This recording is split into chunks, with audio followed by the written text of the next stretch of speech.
Hola, sean bienvenidas, bienvenidos y bienvenidos una vez más a este canal. Para los que no me conocen, yo soy Ale y el día de hoy les voy a platicar sobre esos 5 libros populares que a mí ya no me gustan más. Y es que ya desde hace algún tiempo hay ciertos libros dentro de mi librero que ya al momento de verlos no me generan el mismo amor que antes, por lo que decidí que ya era el momento indicado para hablar de este tema. Pero siendo sincera, también hubo otros dos videos en particular que me motivaron también a hacer este video. El primero, obviamente, y como siempre, es de Clau Reads Books, en el que ella habla acerca de todos los libros populares que leyó y no le gustaron. Y el segundo, y que en especial fue el que ya me motivó a hablar acerca de este tema, es de Paola de Bichando Libros.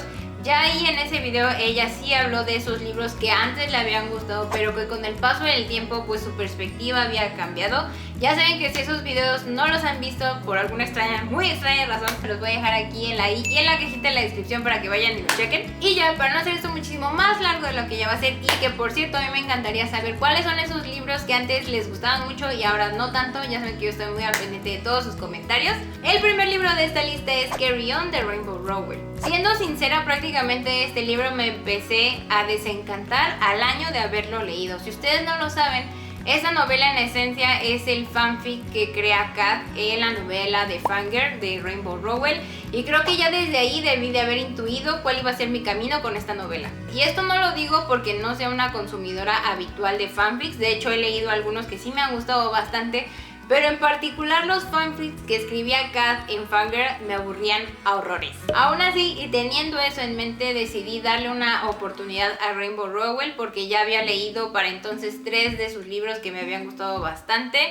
Y sí tengo que decir que este en particular lo empecé con las expectativas muy altas, sobre todo porque el historial que yo tenía con esta autora era bastante positivo y sobre todo porque todo el mundo hablaba maravillas de Carry On. Pero sí tengo que decir que a mí las primeras, yo creo, 100 páginas se me hicieron tediosas, aburridas, súper lentas o lo que le sigue. Pero sí tengo que decir que mi perspectiva acerca del rumbo que llevaba esta novela cambió drásticamente en el momento en el que Baz apareció en el mapa. Y es que precisamente fue este personaje el que me impulsó a seguir adelante con la novela, porque su historia y su personalidad, vaya que me encantaban. Y por esta misma razón el romance se me empezó a hacer muy tierno, la historia me estaba gustando y en general el final me parece que llegó a muy buen puerto. No había necesidad de alargar la historia a otros 2 libros. De hecho, cuando terminé este libro le puse un total de 4 de 5 estrellas. Yo por este libro tenía una estima muy alta, pero conforme fueron pasando los meses me fui desenamorando de ella, a tal grado de darme cuenta que esta novela ni porque me pagaran la volvería a leer una segunda vez y mucho menos una tercera. La historia y los personajes en realidad no creo que sean tan complejos para animarme a darle una segunda lectura, porque en esencia, y creo que esto es lo que más me molesta, Carry On es muy similar a Harry Potter y yo sé que ese es el chiste. Pero si yo quisiera leer algo como Harry Potter, preferiría irme a leer por tercera vez Harry Potter. Pero sobre todo siento que estos sentimientos afloraron porque mi descontento con Simon Snow volvió a surgir, porque en realidad este personaje me parece extremadamente obsesivo, no es honesto consigo mismo y me da mucha pena que Baz esté dentro de esta historia, porque sí siento que Baz es un personaje 10 de 10 y sí se merece una historia y un romance mucho mejor. Y añadiendo un título más a las opiniones impopulares que voy a soltar en este video, está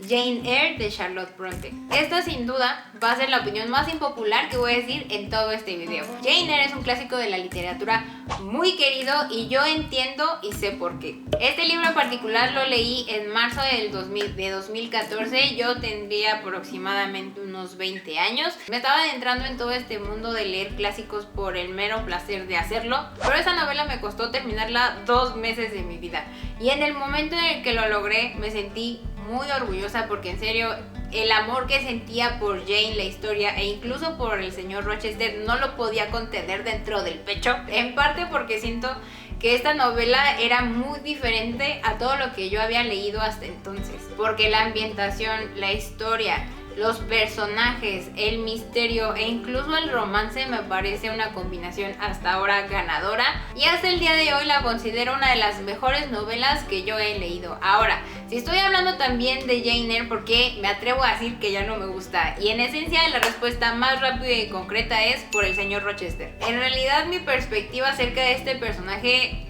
tardó muchos años en cambiar, yo creo que aproximadamente unos 6, porque fue a inicios de 2020 que yo veía Jane Eyre en mi librero y empezaba a recordar todas esas escenas o situaciones que a mí se me habían hecho conflictivas con el señor Rochester, pero que por alguna razón había decidido romantizarlas y decir en realidad él no es tan malo. Pero conforme empecé a ver la historia con una visión un tanto más fría, me di cuenta que el señor Rochester, vaya que es un mar de red flags. Porque antes de la aparición de este individuo en la novela, nos enamoramos del espíritu rebelde, la gran inteligencia y la gran perseverancia que tiene Jane como individuo. En serio, esta mujer le tuvo que hacer frente a muchas situaciones adversas en su vida que habrían tumbado a cualquiera. Pero todo este empoderamiento y gran fuerza que tiene Jane como mujer y como personaje, siento que salta por la borda en el momento en el que el señor Rochester aparece en la historia. Porque siento que Jane, al igual que yo, empezó a romantizar cosas que no debió de haber romantizado. Y esto lo digo porque prácticamente desde un principio a mí la dinámica que hay entre el señor Rochester y Jane Eyre no me parece que sea sana, sino todo lo contrario, partiendo por el hecho de que el señor Rochester es el empleador de Jane, por lo que él está en una situación de poder muchísimo más ventajosa.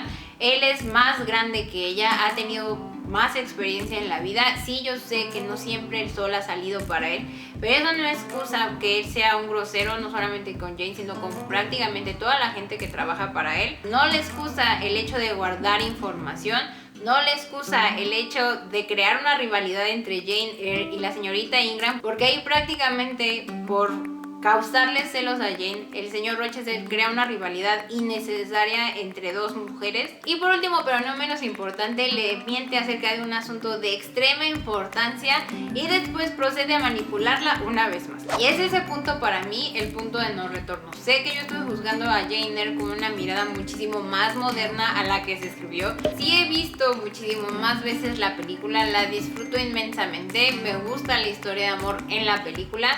Pero también mi conclusión al final de la película es prácticamente la misma que estoy diciendo ahorita acerca del libro. Tal vez si la historia hubiera acabado diferente, mi perspectiva hacia Jane Eyre no sería la que estuviera exponiendo en este momento.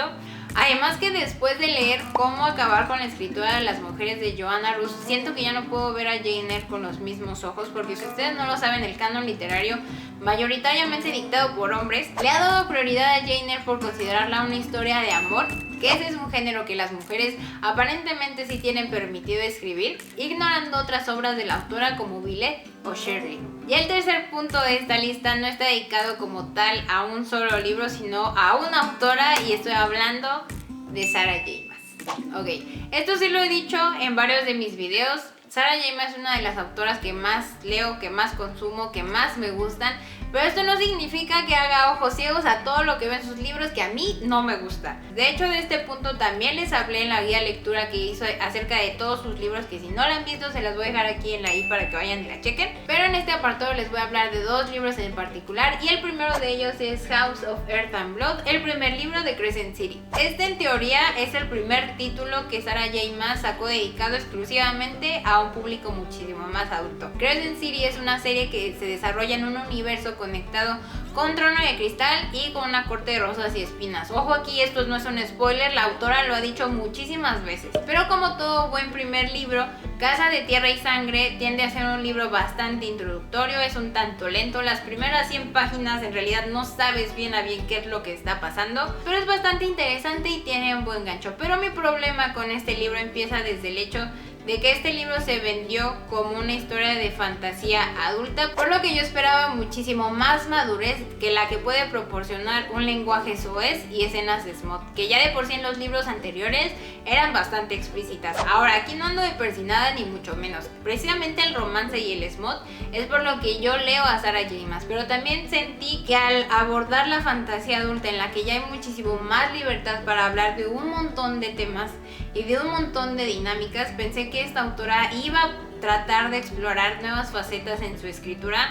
Sin embargo, sentí que Crescent City, al menos este primer libro, fue más de lo mismo que ya había visto en Una corte de rosas y espinas y en Trono de Cristal, y sí me fastidió un poco, siéndose bastante honesta. Y mi decepción fue todavía mayor cuando vi el giro que dio Bryce al final de esta novela. Bryce es la protagonista de Crescent City, y tengo que decir que a mí al principio me parecía una protagonista bastante interesante, me parecía muy diferente a Feyre y Aelin como protagonistas. De hecho, ella estaba cargada de defectos.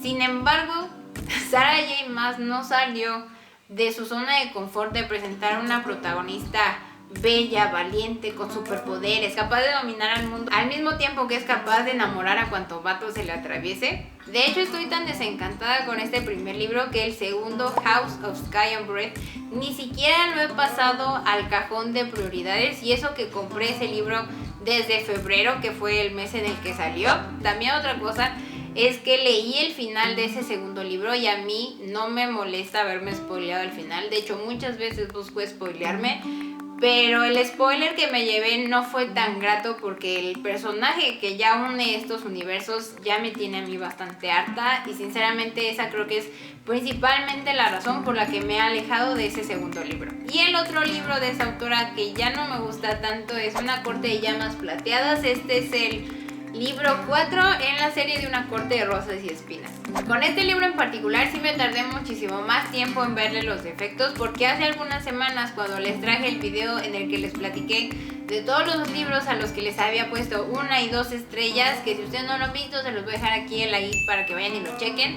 Al momento de checar en mi Goodreads la lista de todos los libros que había leído, vi que A Court of Silver Frames tenía 5 estrellas, y siendo honesta, al momento de ver este libro junto con otros libros de 5 estrellas que tengo en esa lista, sentí que ese ya no era su lugar y lo bajé a las 3 estrellas. Ahora, al igual que me pasó con Crescent City, yo esperaba muchísimo más de este libro al estar dedicado a un público adulto. De hecho, creo que esto sí se los platiqué en el wrap-up en el que les hablé de este libro, que si no lo han visto se los voy a dejar aquí en la i para que vayan y lo chequen. En el momento en el que yo empecé esta historia, yo sentía que era un libro sólido de 3 estrellas. Me estaba gustando, pero no me estaba encantando. Sin embargo, hubo ciertas escenas y ciertos giros de trama que para mí elevaron este libro temporalmente a las 5 estrellas. Ya ahorita ya no se encuentra ahí. Pero principalmente mi emoción al leer esta novela no solamente se debía a que Una corte de rosas y espinas es una saga que me gusta mucho, sino porque tenía como protagonistas a 2 de mis personajes favoritos, que son Cassian y Nesta. Y sinceramente siento que ellos se merecían